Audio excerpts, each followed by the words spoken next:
Listo.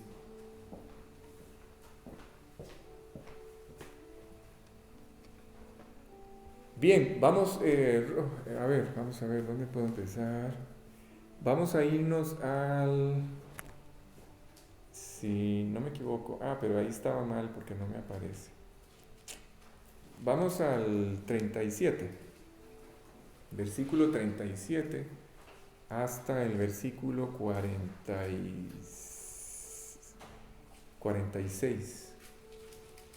Desde el 37 hasta el 46. Bueno, un saludo, bienvenidos a todos, buenas noches. Vamos a empezar y nada más, voy a irme atrás, nada más para leer, porque esto ya lo estudiamos, ¿sí? Hoy voy a arrancar en el versículo 41, pero quiero irme hasta atrás para volver a recordar un poco las circunstancias. A veces entramos en una sola expresión o en un solo versículo y explicamos tantos detalles alrededor de ese versículo que se nos olvida qué día estamos, cuáles son las circunstancias, quiénes son los personajes, qué es lo que está pasando.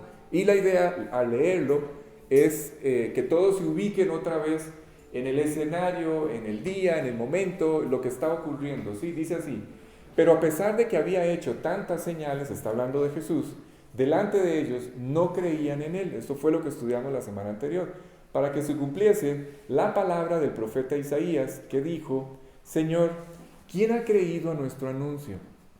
¿Y a quién se ha revelado el brazo del Señor?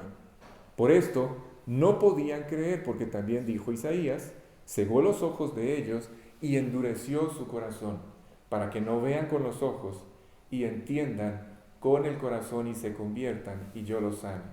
Isaías dijo esto cuando vio su gloria. Si ustedes quieren saber cuándo sucedió esto, lo pueden leer en el capítulo 6 de Isaías. Dice: y habló acerca de él. Dice: con todo eso, aún de los gobernantes, muchos creyeron en él. ¿Sí? No pierdan de vista esto. Pero a causa de los fariseos, no lo confesaban, para no ser expulsados de la sinagoga, porque amaban más la gloria de los hombres que la gloria de Dios. Así es que en ese momento, cuando Jesús está contemplando todo esto que está ocurriendo en el corazón de los hombres, Jesús interviene y exclama. Dice: Jesús clamó y dijo: el que cree en mí, no cree en mí, sino en el que me envió. Y el que me ve, ve al que me envió. Yo, dice Jesús, la luz, he venido al mundo para que todo aquel que cree en mí no permanezca en tinieblas. ¿Sí? Ok, vámonos al 41. Pongamos en pantalla solo el 41 y el 43. Porfa. Y les voy a pedir, por favor, que si ustedes pueden subirle el volumen a los oídos, que en este momento le suban todo el volumen que puedan a sus oídos. Dice así, dice: Isaías dijo esto cuando vio su gloria y habló acerca de él. Con todo, aún de los gobernantes, muchos creyeron en él, pero a causa de los fariseos no lo confesaban, para no ser expulsados de la sinagoga, porque amaban más la gloria de los hombres que la gloria de Dios. No sé si se acuerdan, si ustedes han leído con atención, entre estos grandes hombres que se habían convertido, de estos muchos, dice, con todo, aún de los gobernantes, muchos creyeron en él. ¿Sí? De estos muchos que creyeron en él, no sé si se acuerdan del famoso José de Arimatea, no sé si se acuerdan de Nicodemo, eran dos de estos muchos que se convirtieron en este momento. Estos hombres, sí, escuchen, a ver, estos hombres, estos muchos de entre los gobernantes que se convirtieron, muchos de ellos no dieron testimonio antes de la resurrección, lo hicieron hasta después de. ¿Sí? Fue hasta después de la resurrección que estos se levantaron. Estos hombres, estos gobernantes, se levantaron para dar testimonio. ¿Testimonio de qué? De que ellos también habían creído en Cristo. ¿Sí? ¿Como quién? Como el Mesías o como Dios. Testimonio de que ellos habían creído en esto, habían apropiado esto y entonces habían vuelto a nacer. ¿Testimonio de qué? De que por haber vuelto a nacer y haber creído en Jesús como el Hijo de Dios, entonces Dios estaba cambiando sus vidas, ¿sí? Y esto confirmaba que ese hombre era quien decía que era el Mesías, ¿sí? Pero, y no tengo la menor duda, pero recuerden esto, hasta después de la resurrección, no tengo la menor duda de que Dios los pudo usar maravillosamente. Pero mientras esto ocurría, perdieron la oportunidad. ¿Sí está claro? Eran pocos días. Bueno, no sabemos exactamente cuándo se convirtió Nicodemo. ¿Qué tantos días antes, como para decir que fueron 3 días o 4 días antes de la resurrección? Pero, sin duda alguna, se mantuvieron allí en el servicio secreto de Dios. Guardaron silencio, no dieron testimonio, perdieron la oportunidad de ser identificados con Cristo. ¿Sí? Y de eso trata. Toda esta primera parte de la enseñanza de hoy se basa en esto. Siempre es difícil identificarse con Cristo. ¿Por qué? Porque provoca, cuando ustedes se identifican con Cristo, yo recuerdo todas estas etapas en mi vida cristiana, recuerdo así como si fuera ayer, el día en que yo me convertí y entendí que tenía que portar mi Biblia. Ustedes no saben, yo decía, Dios, qué vergüenza. ¿Qué van a pensar mis amigos cuando me vean con 26 años y portando una Biblia? Me van a decir, ¿y a este abuelo qué le pasó? ¿Qué van a decir? ¿Qué van a pensar mis amigos? ¿Qué van a pensar los de la universidad? ¿Qué van a pensar? Y empiezo yo a pensar en qué iban a pensar todos. ¿Sí? Recuerdo el día en que Dios me dio la victoria sobre eso. Y yo dije, si a mí nunca me molestó identificarme con lo que estaba mal, yo nunca tomé, ¿saben? Pero yo recuerdo haber acompañado a algunos amigos a un bar y todos ponían sus cervezas, que a veces eran un montón, con la marca para que todos vieran la marca de la cerveza que estaban tomando. No sé si eso les daba algo de reconocimiento delante. Yo me voy a reservar los comentarios. Pero así somos. Y si nos vamos todavía más antes, ¿se acuerdan aquellas épocas en donde los hombres se arrollaban las mangas y ahí metían la cajetilla del cigarro? ¿Nunca lo viste? Y entonces andaban la cajetilla del cigarro ahí con el logo para afuera. Yo sí todavía lo vi. Y decían, sí, había un montón de marcas que eran las más caras, las más costosas, y todos las ponían allí para que todo el mundo viera qué cigarro fumaba, o qué cigarrillo fumaba, qué marca. Entonces, identificar, recuerdo también el día, el lugar exacto, la circunstancia específica donde yo oré en público por primera vez. Y yo dije, Dios, ¿qué hago? Estaban todos mis amigos, todas aquellas personas de la iglesia que venía conociendo por primera vez, y todos acostumbrados a portar su Biblia y a orar por los alimentos y esto y lo otro, como lo más natural. Todos se tomaron de la mano, inclinaron su rostro y empezaron a orar, y yo me quedé en shock. Y yo digo, ¿qué hago? Y en ese momento fue como Dios diciéndome, ¿qué vas a hacer? ¿O te identificas o no? Y Dios me dio la gracia, cerré mis ojos. Hasta el día de hoy, 24 años después, eso es como respirar para mí. Donde sea, con mi familia, solo, en donde sea que esté, cierro mis ojos, inclino mi rostro y doy gracias a Dios. Ando con mi Biblia para arriba y para abajo. A veces se gasta y se destiñe por el sudor, pero es parte de mi vida. Dios me convenció de esto, así como lo va a hacer con cada uno de ustedes. Recuerdo la primera vez que regalé un tratado, siempre un tratado, y le dije, y me acerqué a una persona y le dije, Jesucristo cambió mi vida y Él quiere cambiar la tuya. La primera vez me bajaban así, que seguramente me van a golpear, seguramente se van a reír, seguramente me van a hacer un ridículo. Ahora lo hago en cualquier momento. Cuando yo veo que Dios me abre la puerta, lo hago.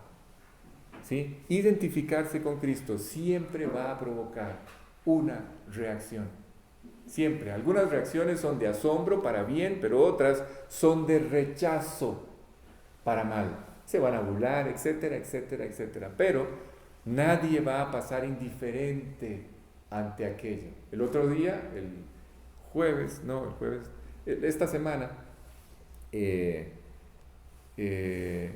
miércoles, nos fuimos para un supermercado y me sorprendió entrar a la zona del restaurante y ver a una pareja de señores ya grandes, tomados de su mano, orando por los alimentos.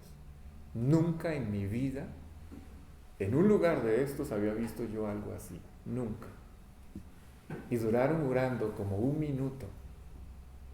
Pero no era algo fingido.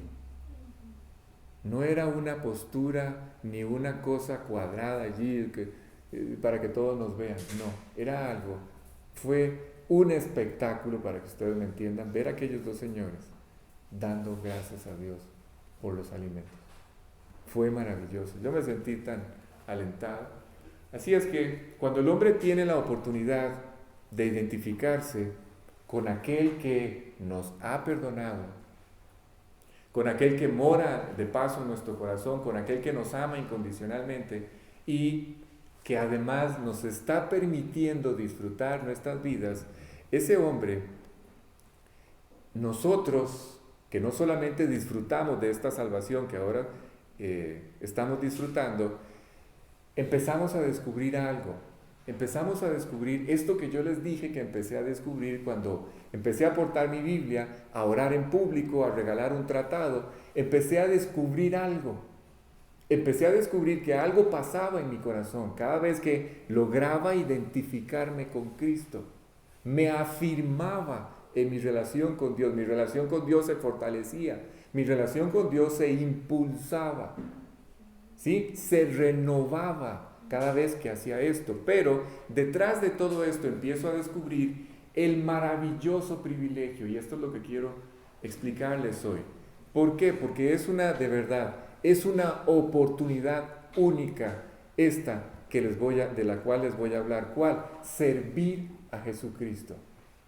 Es única esta oportunidad y se hace como una forma de corresponder al amor de Dios, no porque Él lo necesite, ni porque yo esté en la obligación de hacerlo, es porque Él ya me convence. Cuando ustedes y yo volvimos a nacer, ya escuchen, ya vamos para el cielo, ya estamos en el cielo, nuestra vida está cambiando y hemos comenzado un nuevo proyecto de vida, pero esa nueva vida, esa salvación, este rescate que Dios nos dio y nos lo dio gratis, en nada se compara. Todo esto que les acabo de decir, sí, es maravilloso el impacto del nuevo nacimiento. Y dura años en nuestra vida hasta que empezamos a descuidar nuestra relación con Dios. Pero de todas estas cosas que llenaron nuestro corazón y trajeron tanto gozo y tanta satisfacción, nada se compara con la oportunidad de poderlo servir. ¿Sí está claro? Así es que, desde luego, esto es algo, Carla, en lo que tenemos que aprender. Es algo en lo que vamos a ir creciendo. ¿En qué? En aprender a caminar con Dios. Tenemos que aprender a hacer su voluntad. Esto no se aprende de un día para otro. Y sobre todo, no se aprende sin errores, sin tropiezos. Nos vamos a equivocar muchísimas veces, pero es que muchos hombres pierden esta oportunidad de la que estamos hablando. ¿Por qué?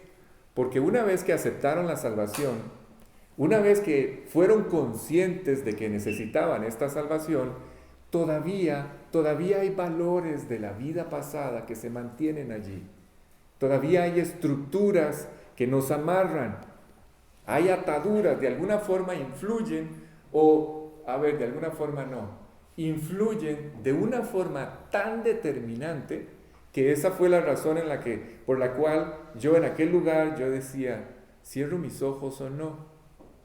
¿Sí? Estas estructuras de la vergüenza, del orgullo, todas esas estructuras nos amarran, ¿sí? Son ataduras en nuestra relación con Dios. No nos permiten expresar con toda libertad, Carla, nuestro amor.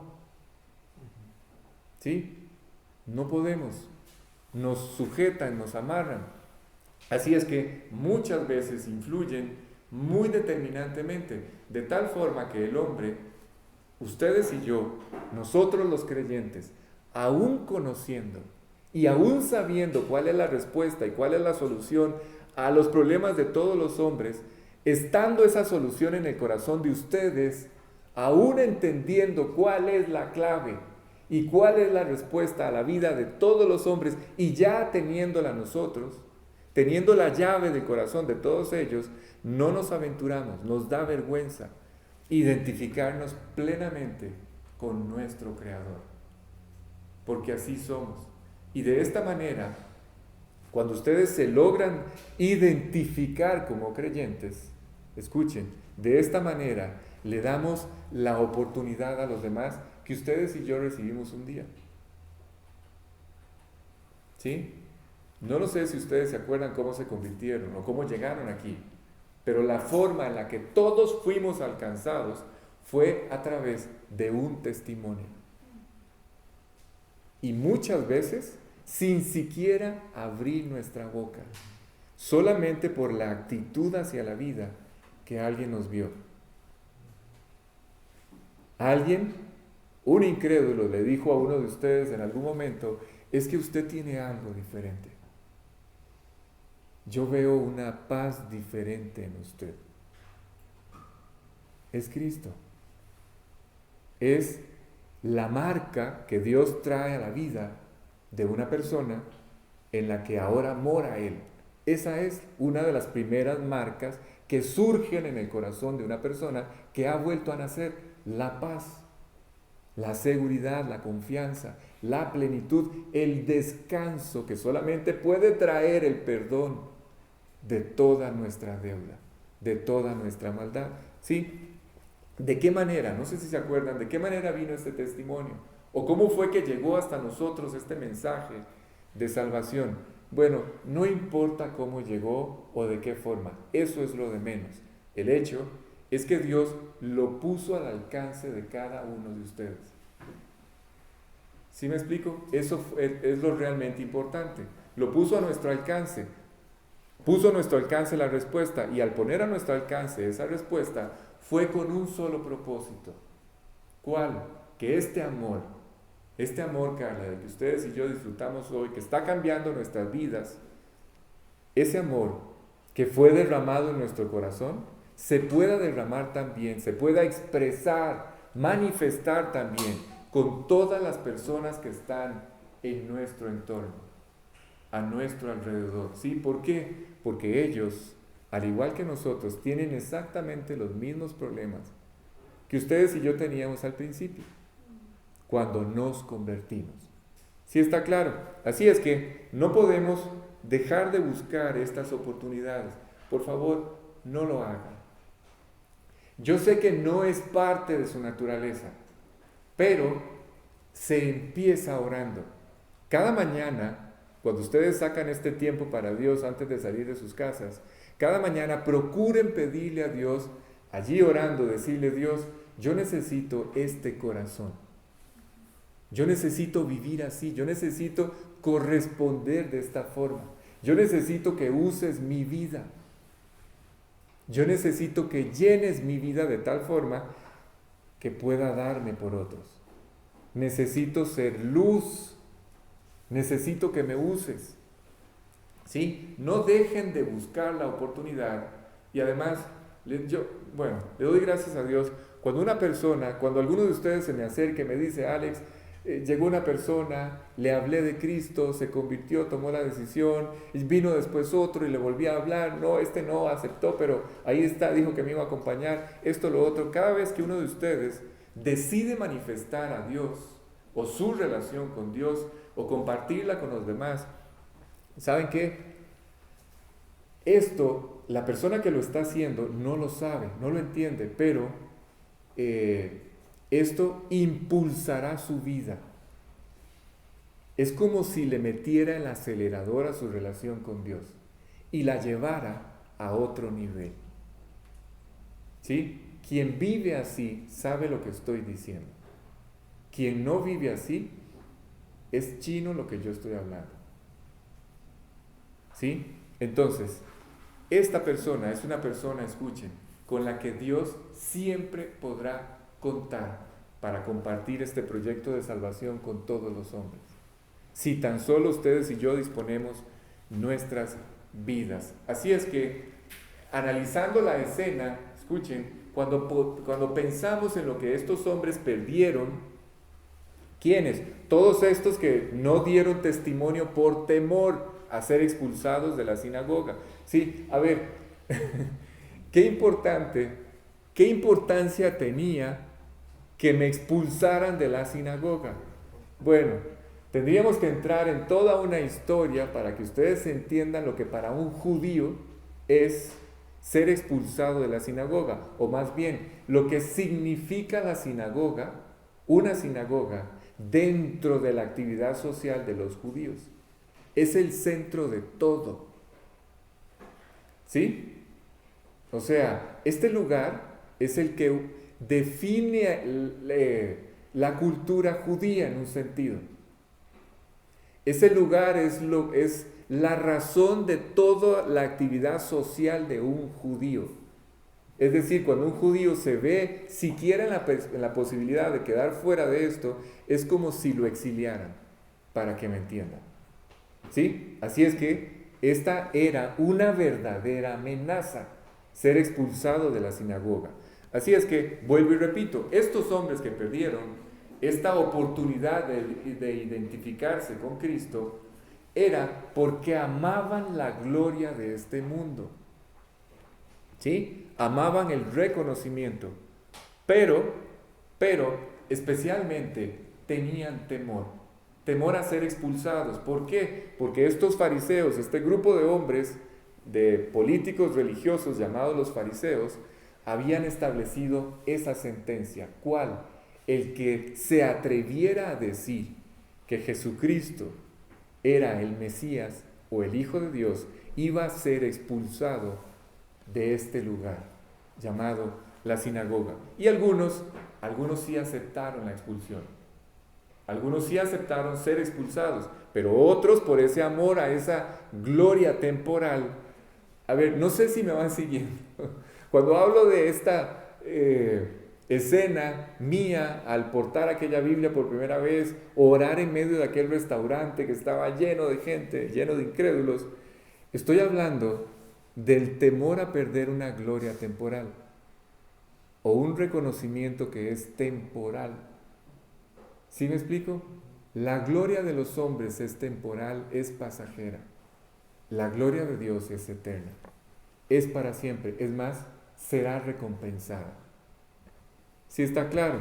Así es que esta gloria temporal o esta gloria humana, ellos, por temor a perder esto, se quedaron allí ocultando aquella relación que habían tenido o adquirido con Jesús o habían establecido con Cristo. Pasaron a ser parte del servicio secreto del cielo. ¿Sí? Nunca se metan al servicio secreto del cielo. No lo hagan. No se los recomiendo. Si ustedes quieren que el proyecto que Dios tiene para ustedes se estanque, entonces no den testimonio. No se identifiquen con Cristo. Si ustedes siguen al pie de la letra lo que les estoy diciendo, no porten una Biblia, no abran sus bocas para hablar de Cristo, no regalen tratados, que no los vean orando en público, y les aseguro que su vida como creyente será un verdadero infierno, será miserable.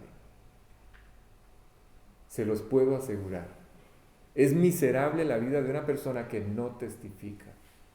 Y no porque yo lo esté diciendo. Quien vive así sabe lo que yo estoy diciendo y puede confirmar que lo que yo estoy diciendo es la verdad. Así que no dejen que el mundo los presione, no dejen que el mundo los ate. Siempre tenemos la tentación, ¿saben?, de pensar qué es lo que van a pensar, de pensar qué es lo que van a decir.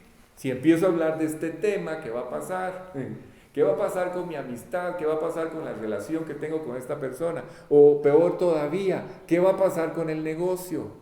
Si hablo de Cristo, si reconozco a Dios en este proyecto, ¿qué va a pasar con el proyecto? ¿Se acuerdan de aquel pasaje que dice, reconócelo en todos tus caminos y Él enderezará tus veredas? ¿Se acuerdan? ¿Sí? Reconocerlo en todos los caminos es, llámelo, reconózcalo, que Él esté presente, que Él sea que vaya delante de este proyecto. ¿Sí? Así es que, ¿qué va a pasar? Esa es la presión, esa es la trampa. Siempre vamos a ser sometidos a esto. Siempre vamos a tener la tentación de ceder a estas presiones y por eso no dar testimonio. ¿Saben qué? ¿Saben cuál es la forma correcta de mantener esto lejos y distante y no caer en esta trampa? ¿Cuál trampa? Esa trampa de siempre racionalizar el hablar de Cristo. No, es que no es el lugar correcto. No, es que no es la persona correcta. No, es que esta persona es una persona de un nivel muy alto, no le puedo hablar de Cristo. O es una persona muy sencilla, no me va a entender. ¿Ve? Eso se llama racionalizar el mensaje de salvación. Cuando se abra la puerta, hablen.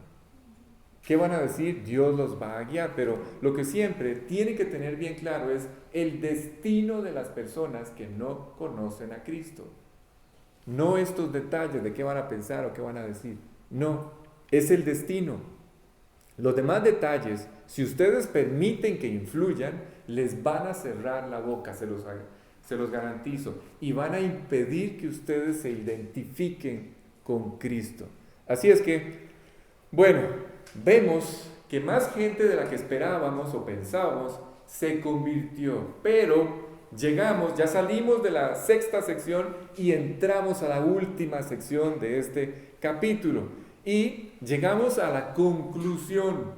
¿Se acuerdan que he venido diciéndoles que los primeros 12 capítulos del Evangelio de Juan persiguen, tienen un tema central, tienen un propósito y los restantes tienen otro propósito? ¿Se acuerdan que hemos venido hablando de esto? Bueno, llegamos a esta parte del Evangelio de Juan donde llegamos a una conclusión, a un resumen.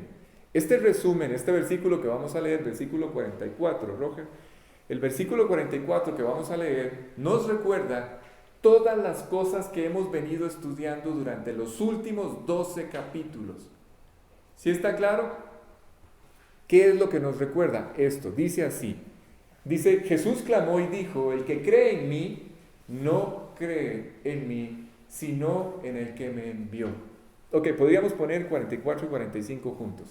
Este es un detalle muy importante. ¿Por qué? Repito y lo leo. Dice, Jesús clamó y dijo, el que cree en mí, no cree en mí, sino en el que me envió. Y el que sigue es parecido, pero vamos a ir uno por uno. Les decía que no falta, y algunos de ustedes me han hecho esta pregunta muchas veces, no falta, es más, yo lo pensé en algún momento también, cuando uno lee es natural llegar a esta conclusión, sobre todo al leer el Antiguo Testamento, que llegar a preguntarse por qué pareciera ser que el Dios del Antiguo Testamento es un poco más duro o más severo o más inflexible o rígido que el Dios del Nuevo Testamento.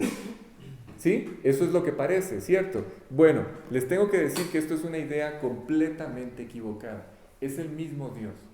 El Dios del Antiguo Testamento, o más bien, el Dios del Nuevo Testamento, que es el Dios que nosotros decimos que es como más bonachón, más amoroso, más flexible, ese Dios se llama Dios Padre, se llama Dios Hijo y se llama Dios Espíritu. Y el Dios del Antiguo Testamento también se llama igual. Dios Padre, Dios Hijo y Dios Espíritu. Son lo mismo. Son el mismo. El que envió a Jesucristo, escuchen, ¿sí? Porque los tres son uno, pero los tres desarrollan papeles diferentes. ¿Sí está claro? Son tres personajes diferentes con propósitos diferentes, proyectos diferentes cuando aparecen en la escena, pero los tres son uno. ¿Sí está claro? Así es que el que envía a Jesucristo, más bien, sí, el que concibió el plan, el que diseñó el plan, todo el plan fue Dios Padre. Y es Dios Padre quien envía a Dios Hijo o a Jesucristo a ejecutar el proyecto. Ese es Dios Padre. El que ejecuta el proyecto es Dios Hijo. Ese fue el que lo realizó, Dios Hijo. Y el que lo revela a la mente y al corazón de los hombres es Dios Espíritu. ¿Sí está claro? Ok, son los mismos. Del Antiguo Testamento y el Nuevo son los mismos. Esta idea que a veces surge como fruto de no entender algunos detalles en los que no me puedo meter, porque si no se nos va toda la noche, esa es la razón por la cual llegamos a esa conclusión equivocada. ¿Cuál? Que es más rígido y duro el Dios del Antiguo Testamento que el del Nuevo. Y llegamos a pensar también que este Dios del Nuevo es más amoroso que el del Antiguo. Y en esta escena, por eso me tomé estos minutos para explicar esto. En esta escena, Jesús está borrando cualquier duda al respecto. ¿Sí? Ok. Dice así otra vez: el que cree en mí, no cree en mí, sino en el que me envió. El judío que estuviera escuchando esto sabía exactamente lo que Jesús estaba queriendo entender o dando a entender. ¿Sí? Nosotros escuchamos esto y decimos, ¿qué sentido tiene que en este momento Jesús haya hecho una pausa para explicar y aclarar que Él y el Padre son lo mismo? ¿Sí? Esto es porque los que están escuchando, el auditorio que Él está escuchando, para ese auditorio hacer esta aclaración es muy importante. ¿Sí está claro? Ok, así es que en este instante con esta expresión Jesús quita la duda acerca de este tema. Dice, el que cree en mí, no cree en mí, sino en el que me envió. Cuando ustedes toman la decisión de invitar a Cristo al corazón y creen en este amor que se expresó sin límite en la cruz del Calvario, ustedes tienen que entender que también están creyendo en Dios Padre. ¿Sí está claro? El Padre tomó la decisión de hacer esto por nosotros. Él lo planeó. Dios Padre concibió el proyecto. Nació en su corazón. Escuchen, esto que algunas veces me ven como golpeando el aire, pero trato de enfocarme para que ustedes puedan entenderlo de la mejor forma. Todos estos detalles que estoy añadiendo es para darle sentido a la expresión que acabamos de leer, que sale de la boca de Jesús. El que cree en mí, no cree en mí, sino en el que me envió. ¿Sí? Estoy tratando de justificar que el que lo envió y Él son uno mismo. ¿Sí está claro? Detrás de eso es de lo que voy. Cuando ustedes invitan a Cristo al corazón y creen en Él y apropian lo que Él hizo, están creyendo en el Padre. ¿Sí? El Padre concibió el proyecto, el Padre diseñó el proyecto y es Jesús quien lo ejecutó. Pero es el Padre el que toma la decisión. ¿Sí? Dios Padre toma la decisión de enviar al Hijo y el Hijo la decisión de llevar a cabo el proyecto. Los dos son uno. La decisión de Dios Hijo fue aceptar este proyecto que surge en el corazón de Dios Padre. Y la decisión de Dios Espíritu es de llevar a cabo esta revelación al corazón del hombre. ¿Sí está claro? Y todo esto, aquí es donde el proyecto entra en problemas. Todo esto por una persona que no quiere saber nada de Dios, que somos nosotros. ¿No les parece increíble todo este maravilloso plan? Todo a favor de un hombre que no le interesa, no quiere, no es que no pueda, es que no quiere creer en Dios. Y ese es el hombre. Ahora, cuando yo digo que es un ser que no quiere creer, o que no queremos saber, que universalmente no quiere saber nada de Dios, por la cabeza de alguno pasará el hecho de todos estos lugares en diferentes partes del mundo donde la gente se reúne, en muchos lugares del mundo, miles de personas se concentran para buscar a Dios. Alex, entonces, ¿cómo es que dices que no hay un hombre o este ser universalmente no quiere buscar a Dios? ¿Cómo es esto posible si hay tantas personas en algunos lugares reuniéndose para buscar a Dios? Bueno, quiero decirles que algunas de esas personas, las más pocas, que se reúnen en estos lugares o que entran en estas búsquedas de Dios, son algunas, las pocas, honestas. Pero escuchen esto, son honestas, pero honestamente están equivocadas. ¿Sí? Y otras, la mayoría, lo hacen para calmar su conciencia. ¿Sí está claro? ¿Ya entienden por qué esta inquietud en el corazón de tantas personas por buscar en masa?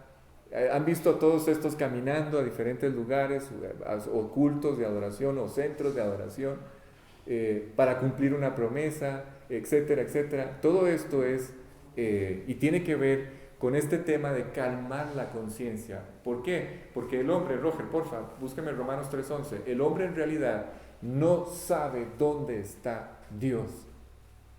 Es más, la Biblia dice, no hay quien busque a Dios. Vean lo que dice.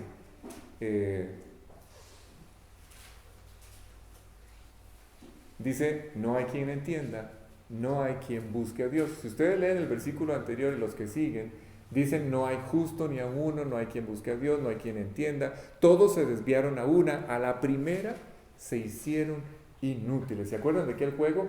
A la 1, a las 2 y a las 3. Nosotros en la primera, doña Mari, ahí dice la Biblia que a la primera nos hicimos inútiles. A la primera, ¿sí?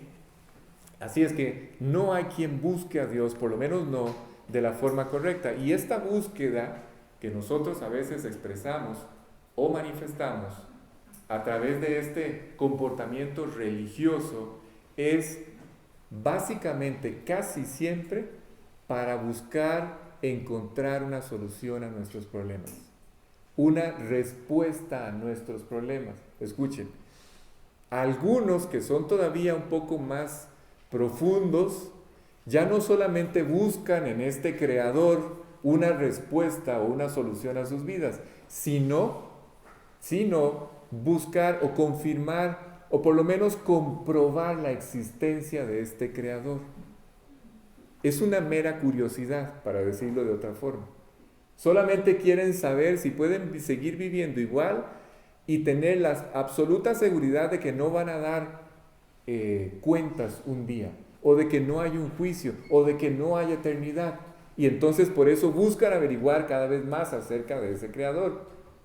Pero es o por problemas o por simple curiosidad, pero nunca para lograr establecer una correcta relación con ese creador, nunca para conocer con profundidad y servir a ese creador. ¿Sí está claro?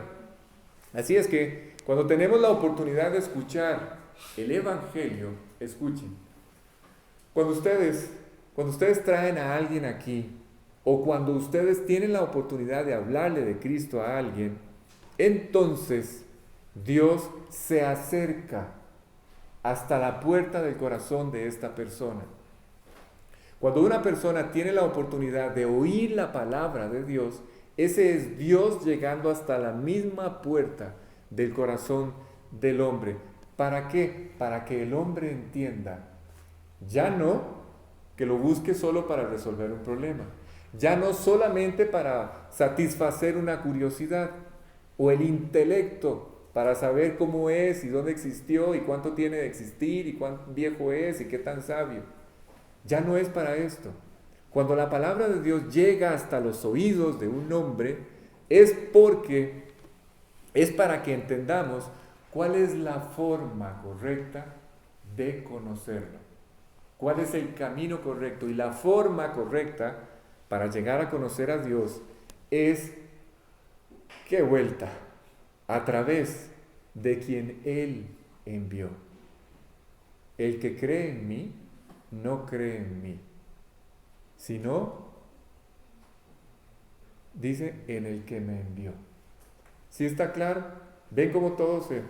Ok, entonces, es para llegar a conocerlo. Y la única forma es a través de su Hijo. Por eso Él está haciendo esta identificación con el Padre. Ok, cuando nosotros invitamos a Cristo al corazón, empezamos a conocer el amor de Dios, el amor del Padre.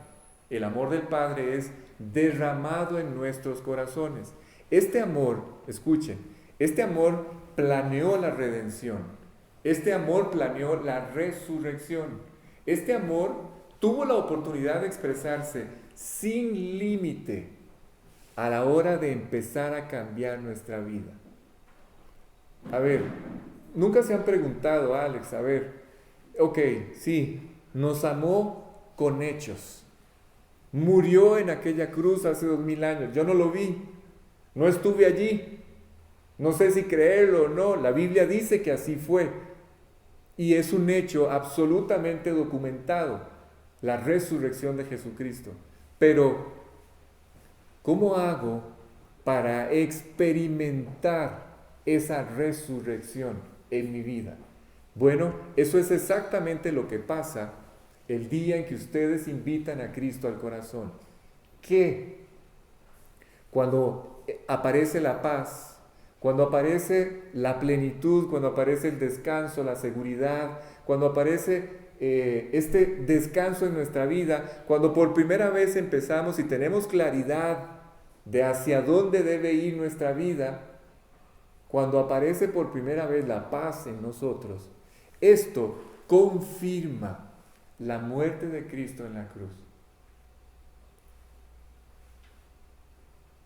La resurrección de Cristo 3 días después de haber muerto, el hecho de que ustedes y yo hoy entendamos que está vivo, eso solamente hay una forma de confirmarse, y es cuando ustedes ven sus vidas cambiando.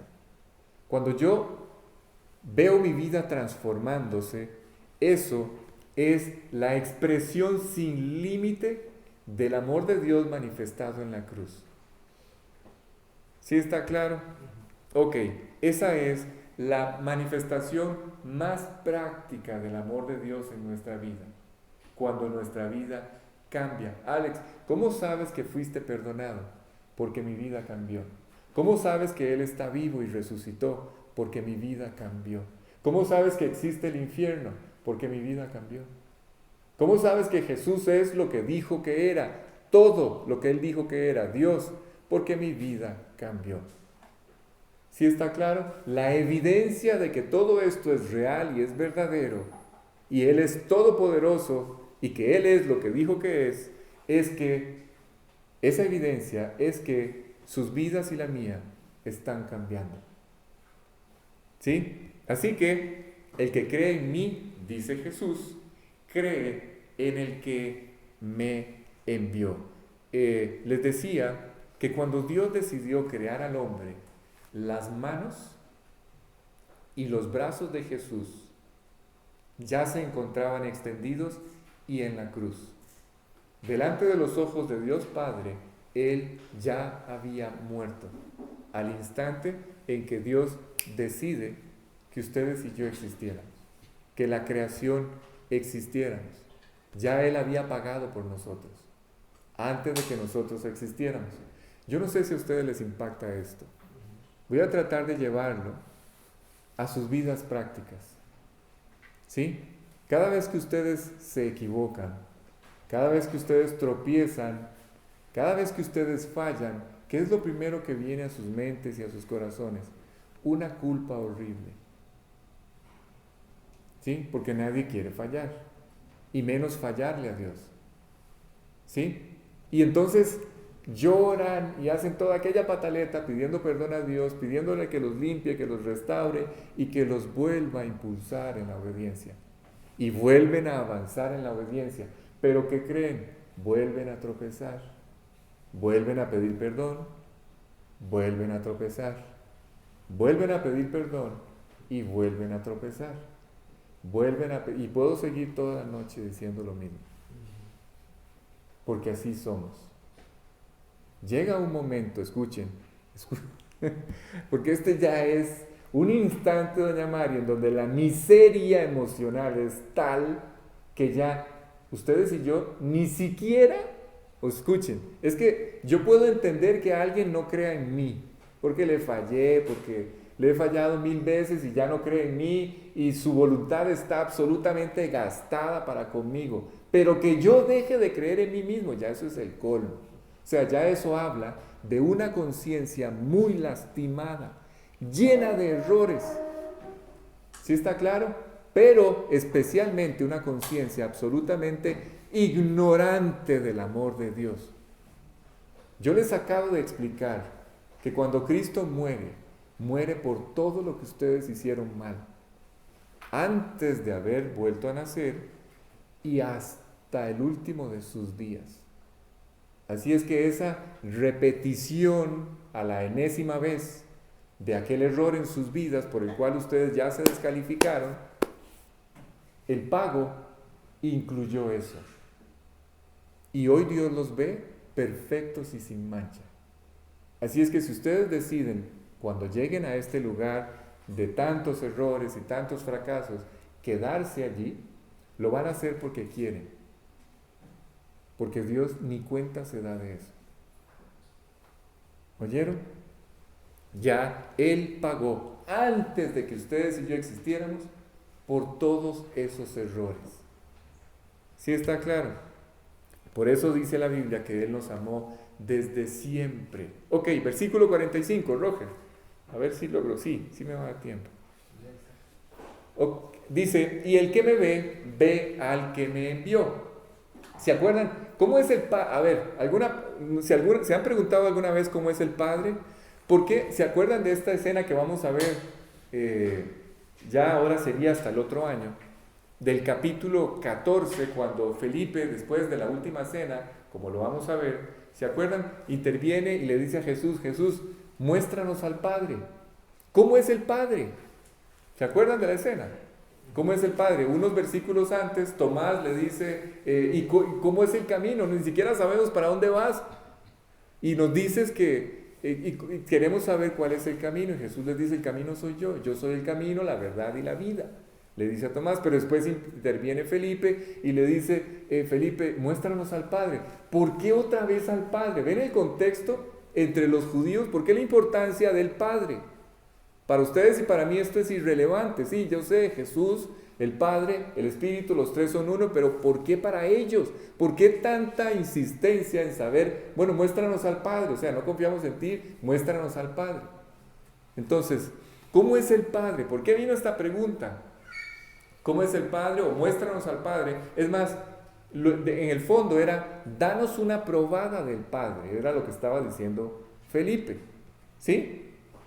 Y entonces Jesús se vuelve con él y le dice, escuchen, y el que me ve al que me envió. Jesús le dice, Felipe, tanto tiempo tengo de estar con vosotros, casi 3 años, y no has visto al Padre.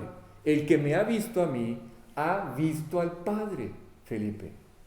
El Padre y yo, uno somos. Entonces Felipe entiende que, escuchen, que como es Jesucristo, es el Padre.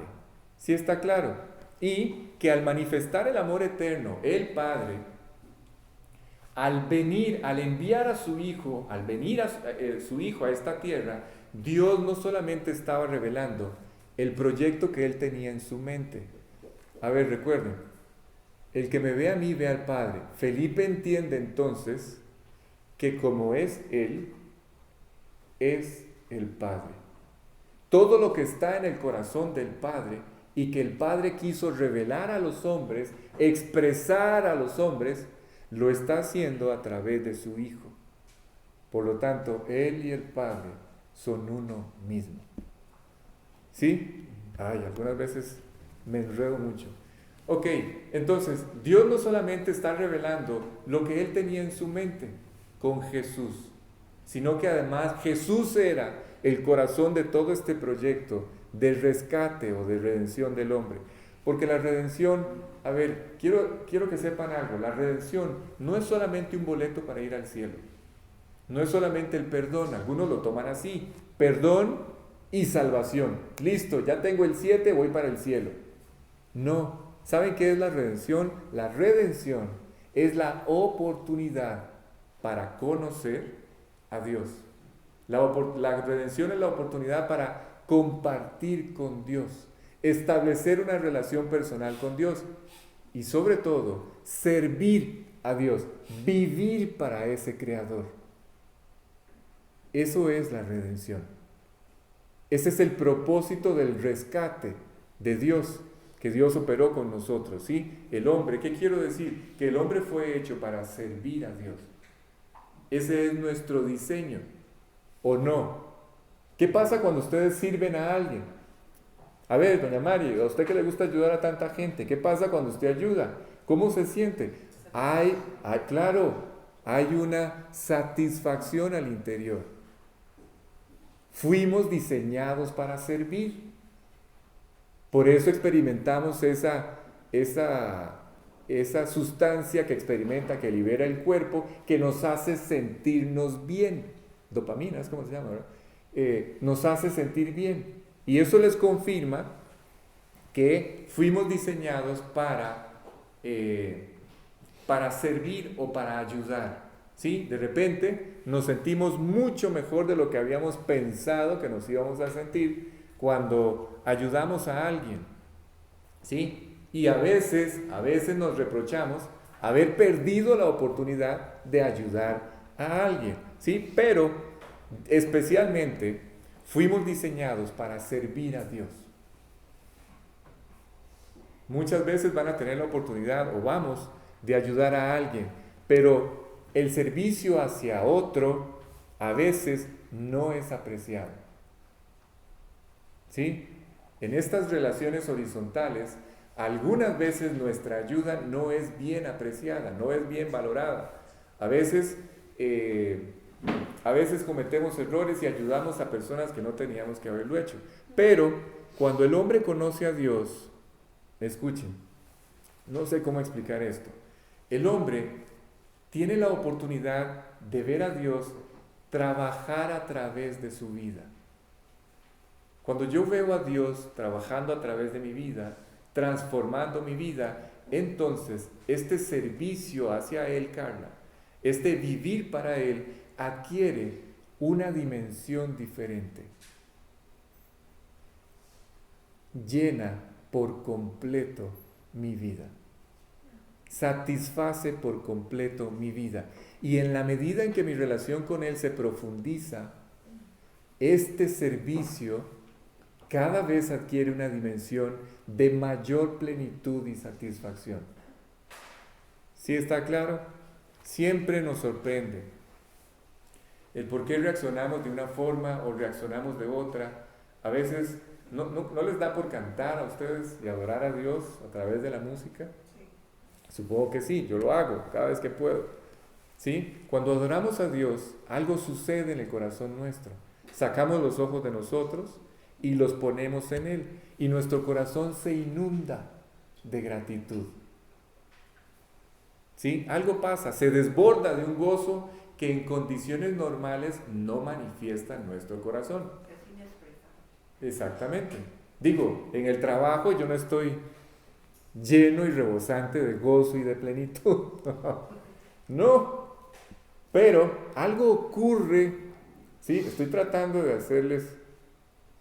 entender algo. Ustedes y yo fuimos diseñados para servir y para adorar a Dios. Es parte de nuestra naturaleza. Y por eso reaccionamos como reaccionamos y se llena nuestro corazón de tanta gratitud cuando lo hacemos. ¿Sí? La razón principal, doña Mari, por la que todos adoramos a Dios es porque nos recuerda lo que Él es y todo lo que Él ha hecho.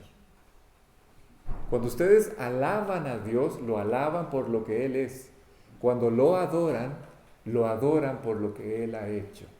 Aunque ambas cosas se manifiestan de la misma forma. ¿Sí está claro? Ok, así es que es una oportunidad muy singular olvidarnos de nosotros mismos y poder apreciar plenamente de todas estas formas todo lo que Él es. ¿Sí? Cuando el hombre descubre lo que es vivir para Cristo, el hombre encuentra la verdadera razón por la que el hombre fue creado. Versículo 46, Roger.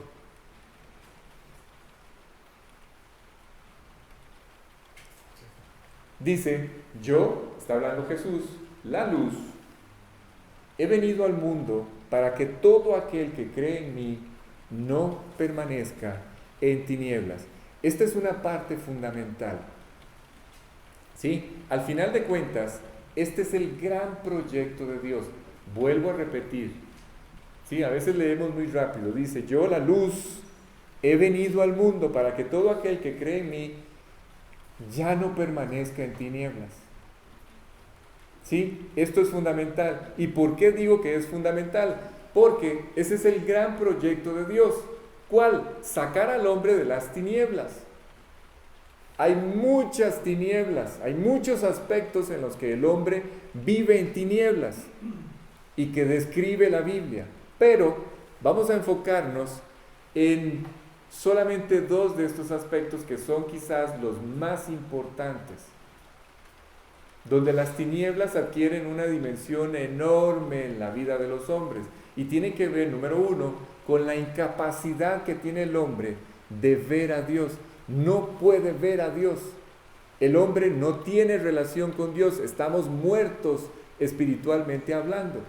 ¿Sí? El hombre permanece en una ceguera en relación con Dios, que simplemente esa ceguera lleva al hombre a dar tumbos por todo lado, a caminar a tientas en todos los aspectos de su vida. No sabemos ni para dónde vamos, no sabemos qué debemos hacer, no sabemos qué es lo que nos hace falta, no sabemos qué es lo que necesitamos, y algunas veces estamos tan mal que ni siquiera sabemos lo que queremos. ¿Sí está claro? Lo mínimo que podíamos esperar es saber qué es lo que queremos, y algunas veces ni siquiera eso sabemos. Menos saber lo que realmente necesitamos, que de paso solo Dios lo sabe. Así que esas tinieblas en las que naturalmente se encuentra nuestra vida, nunca nos hubieran permitido ver este proyecto que hoy ustedes y yo estamos viviendo. Nunca, nunca, viviendo en tinieblas, nunca hubiéramos encontrado lo que hoy estamos disfrutando, lo que Dios tenía para nosotros, a menos que, vuelvo y repito, yo la luz he venido al mundo. A menos que nunca nos hubiéramos topado, no estuvieras aquí, Graydon, disfrutando de todo lo que estás disfrutando, a menos que la luz de Jesucristo apareciera en tu camino y la iluminara y te hiciera ver con toda claridad cuál era, así con toda exactitud, la verdadera necesidad de tu alma: reconciliarte con Dios. ¿Sí está claro? Pero para que eso pasara, lo primero que tuvimos que entender fue que estábamos ciegos, que estábamos perdidos, que estábamos muertos espiritualmente, que estábamos separados de Dios para siempre, que nuestro pecado nos separó de Dios. Si un hombre no entiende esa condición, es imposible que pueda volver a nacer. Para que un hombre pueda volver a nacer espiritualmente y reconciliarse con Dios, tiene que entender cuál es su verdadera condición delante de Dios. ¿Cuál? Se encuentra separado de Dios, perdido, muerto espiritualmente, sin posibilidad alguna en las fuerzas del hombre de poder acercarse a Dios. Ah, sí, hay intentos religiosos, ya hablamos de eso hace un momento. ¿Sí? Pero eso no significa que esos intentos lleguen a Dios. Solamente hay un camino. Ya hablamos de esto, ¿sí? Y ese es un aspecto. El otro aspecto es este tema que tiene que ver con nuestra conducta, con nuestro comportamiento, con esta estructura corrompida de todos los hombres. Estamos a punto de entrar en una tercera guerra mundial. Sí. O sea, yo todavía no me la creo. No puedo creer cómo todos estos grandes hombres usan un podio para provocar a sus enemigos. No lo puedo entender. Ya no es debajo de la mesa, ya no es a escondidas, ya ahora todo es abierto, ya todos se están preparando, ya todas las fronteras se están militarizando, ya es nada más de definir una fecha para el inicio de un conflicto, de un nuevo conflicto. Y para variar, es en Europa, otra vez en Europa. Estos muchachos como que algo tienen. En Europa otra vez. ¿Sí? Así es que hay una corrupción que está carcomiendo a la humanidad, ¿sí? Que nos lleva a actuar de forma completamente contradictoria. O sea, son conductas, desvaríos de la humanidad que yo no logro entender. Es algo verdaderamente brutal, la conducta y el comportamiento del hombre. Y lo único que tenemos que hacer es hacer a un lado estas tinieblas para poder actuar como debemos actuar. Es lo único. Pero el hombre no sabe cómo hacerlo. Así es que esto nada más es el resultado o es el fruto de poder hacer a un lado las tinieblas. Es el resultado o será el fruto de aquella luz llamada Jesús. Y que esa luz, una vez que logra entrar, volvemos a nacer, esa luz pueda ir un poco más allá, pueda ir profundizando, ¿sí? Pueda ir más lejos en el corazón de todos los hombres, de los que ya hemos vuelto a nacer, ¿sí? Pero aún ustedes y yo, escuchen, aún ustedes y yo como creyentes tenemos reservas. Qué vergüenza. Yo me imagino, doña Mari, cuando lleguemos al cielo, escuchen, cuando lleguemos al cielo, habiendo deseado ser mejores creyentes y nunca haberlo podido lograr, o nunca haberle podido dar la oportunidad a Dios de hacer de nosotros los creyentes que Él planeó. Dios no quiera que ninguno de nosotros llegue al cielo con este pendiente. ¿Sí? Pero qué vergüenza llegar allá y que Dios nos muestre todo el proyecto completo que había con nuestra vida. Y que ustedes y yo dijéramos, ¿por qué razón me perdí de todo esto? ¿Por el amor a la gloria de los hombres? ¿Una gloria pasajera, temporal, que se desvanece? ¿Por qué? ¿Por qué no se cumplió el proyecto? Hay áreas de nuestra vida como creyentes que todavía se mantienen en la oscuridad. ¿Sí? No es vamos a decir, lo voy a cambiar. Digamos que son áreas que no están tan iluminadas como podrían estar, que no derrochan el gozo, la victoria que podríamos tener o estar disfrutando, que Dios ha planeado para esas estructuras de nuestra vida. Las tinieblas, cuando ustedes y yo nos convertimos, posicionalmente hablando, Carla, ante los ojos de Dios, terminaron para siempre. Posicionalmente hablando, ¿sí? Pero experimentalmente, estas tinieblas van a ir desapareciendo. Es un trabajo, la desaparición de las tinieblas en sus vidas y en la mía, es un trabajo de dejar crecer la luz en nosotros. Escuchen.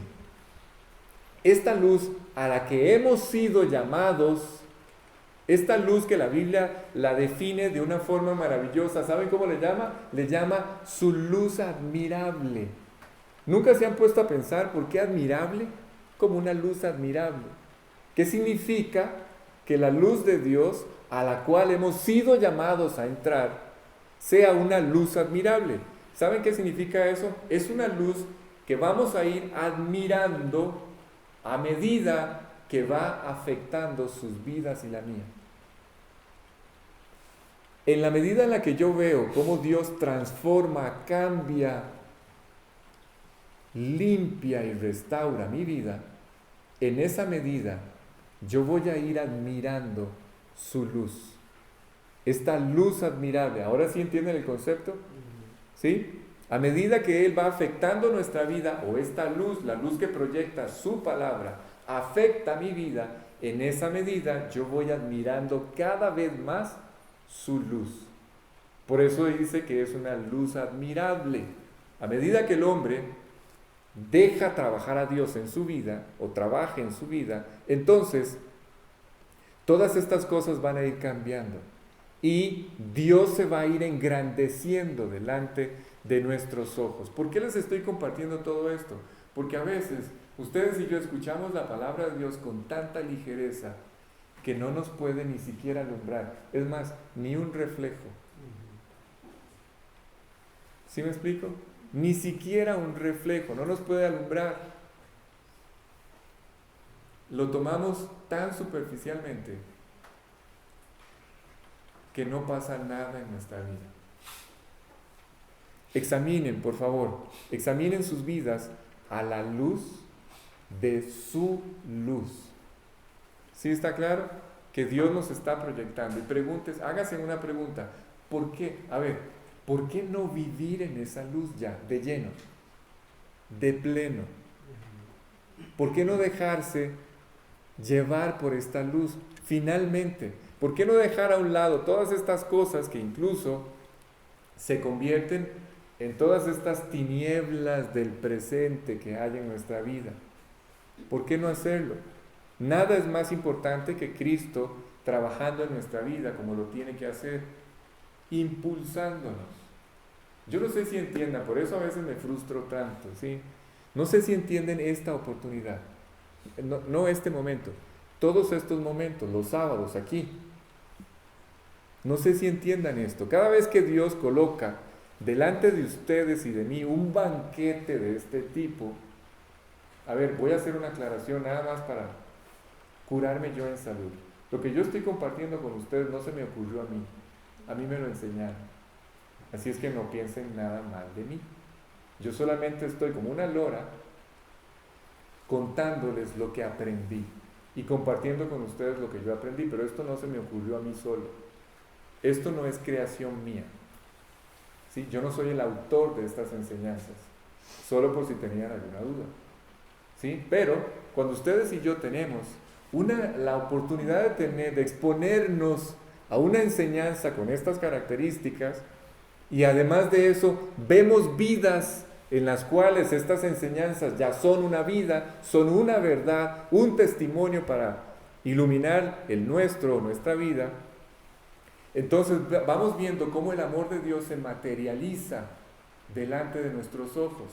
Este amor lleva a los creyentes a vivir de tal manera que sus vidas, por eso es tan importante que estén aquí, impulsen las vidas de otros. Esa es la idea con esta luz. ¿Sí está claro? Esta luz con la que Él está, luchando en nuestro corazón, tratando de llevarnos a esta luz admirable que Él planeó. Dios nos está tratando de llevar a lo mejor de la vida que la vida puede ser. ¿Sí? Llegará un momento en donde sus vidas serán lo mejor de lo mejor que la vida puede ser, con Dios. ¿Sí? Y esto, por dicha, no depende de nosotros. Esta es una meta que Dios alcanza para nosotros, ¿sí? Por su gracia. Y Él impulsa nuestro corazón en la dirección de la obediencia. Y van a ver cómo de repente se van a descubrir dejando a un lado amarguras, resentimientos, odios, rencores, reproches hacia ustedes mismos, hacia los demás, frustraciones que no son más que el resultado de una equivocada o incorrecta relación con Dios. ¿Sí sabían eso? Todo esto que acabo de citar es el resultado de una mala relación con Dios. Nada tiene que ver, escuchen, nada tiene que ver con el que está al lado. Esta frustración, amargura, rencor, resentimiento, nada tiene que ver con el vecino, con el esposo, con el hermano, con los padres. Nada tiene que ver con ellos. Claro, es más fácil culpar a la persona que está al lado o a los demás. Y ¿saben que sí es difícil? Enfrentarnos a nosotros mismos. Eso es lo más difícil. Así es que termino diciéndoles que se den la oportunidad de avanzar hasta los límites de este proyecto que Dios planeó para sus vidas. A ver, Alex, ¿hay un límite? No. En este proyecto de su relación con Dios no existen límites. ¿Sí está claro? Ok, vamos a quedar aquí. Ya los veo cansados. Vamos a terminar aquí y como siempre vamos a dar gracias a Dios. Les recuerdo, la próxima semana, para los que nos ven de casa también, la próxima semana no hay reunión. Ese es el sábado 9, próximo sábado es sábado 9 de noviembre. No hay reunión. Nos veríamos hasta de hoy en 15. ¿Sí? Si Dios quiere, igual les vamos a estar avisando en el chat general, ¿sí? Para que lo tengan presente. Bien, vamos a dar gracias para terminar. Padre, gracias. Gracias por esta aventura. La verdad es que al avanzar el tiempo, al avanzar y madurar en esta relación que hemos establecido contigo, cada vez que nuestros ojos recorren tus palabras, cada vez que nuestros ojos recorren las páginas de este libro, se convierte de verdad en una verdadera aventura.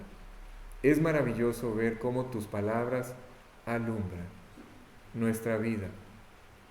Es maravilloso ver cómo traen paz, cómo alientan, consuelan, cómo guían, cómo fortalecen, cómo afirman nuestras vidas, cómo fortalecen esta relación que hemos establecido contigo. Es maravilloso ver cómo tu realidad, tu presencia, se hace real en nuestra vida, trayendo victoria, trayendo descanso, satisfaciendo y cumpliendo todas nuestras necesidades, rodeando nuestras vidas y las vidas de nuestra familia de favores y beneficios, viendo tu fidelidad y tu amor todos los días.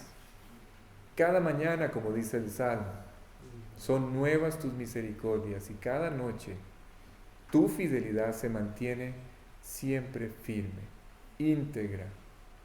Y esto para siempre.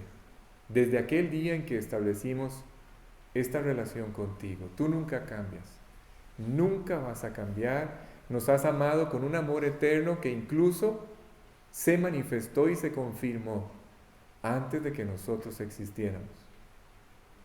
Gracias. Danos la oportunidad, por favor, de vivir a la altura de estas verdades. Que nuestra vida, nuestra experiencia diaria pueda darse, pueda desarrollarse en medio de todas estas verdades. Que podamos disfrutar de este amor que es un amor sin condiciones. Tú no nos exiges absolutamente nada. Lo único que quieres es que te sigamos y te sirvamos, pero eso que nos pides y nos demandas es para nuestro propio beneficio. Porque tú sabes que somos nosotros los que más lo vamos a disfrutar. Hacer tu voluntad, amarte, seguirte, servirte, agradarte. Por favor, sigue aclarando delante de nuestros ojos esta maravillosa verdad de tu amor. Y sigue conquistando nuestra voluntad. Sigue seduciendo nuestras vidas hasta llegar a este punto donde, como dije hace un minuto, nuestra vida será lo mejor de lo mejor que la vida pueda ser. Finalmente seremos las personas que tú siempre planeaste que fuéramos, caminando en armonía contigo. Por favor, llévanos de regreso a casa con bien y por favor permite que nuestro corazón esté preparado para el resto, lo que queda de esta enseñanza. Gracias. Y todo esto te lo pedimos en el nombre de Jesús. Amén.